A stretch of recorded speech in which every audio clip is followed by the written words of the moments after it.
Par šo plakātu, kas ir izvietots. Man jums ir viens nopietns jautājums tiem, kas to izvietoja, tie, kas to atbalsta, un tiem policistiem, kas to sargā. Jūs esat savas pēdējās smadzeņu paliekas izdirsuši.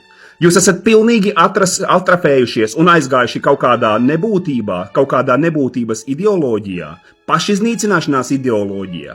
Es daudz ko saprotu. Es saprotu jūsu te ķengas, es saprotu to, ka jūs vajājat daļu Latvijas sabiedrību, es saprotu, ka jūs aiz sava aklā naida vajājat krievu valodu Latvijas ielā, es saprotu, ka jūs pārmetat krievam, ka viņi izrunā latviski kādu burtu nepareizi, tāpēc, ka jūs esat galīgi garīgi atpalikuši. Bet šis jau pēc teorijas ir starptautisks skandāls, tāpēc es arī brīnos, kāpēc mēdī tik klusiņi to cenšas noklusēt.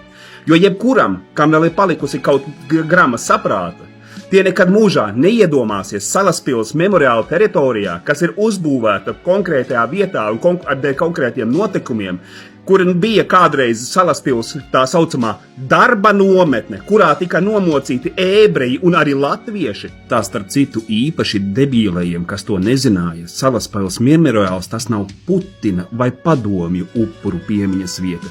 Tā ir fašisma un nacisma piemiņas vieta, kurā pēc vācu informācijas avotiem līdz pat 12,000 bērni atradušies, kuri tika izmantoti kā asins donori priekš Vācijas karavīriem. Tā starp citu, to jau jums vēstures stundās nestāstīja to, ka nākamajā dienā, kad ienāca vācieši, viņi tāpatām kā krievi ķēra tieši savus oponentus, disidentus un ebrejus. Ieteiktu jums iepazīties ar terminu šmucmanschaft Otrajā pasaules karā, ko viņi darīja Latvijā. Un jums nekas cits neienāca prātā Salaspils memoriālu vietā nolikt šitādu te plakātu. Jūs nevis parādījāt protestu, jūs parādījāt to, ka jūs esat infantīli atpalikuši deģenerāti, lai jauka jums diena.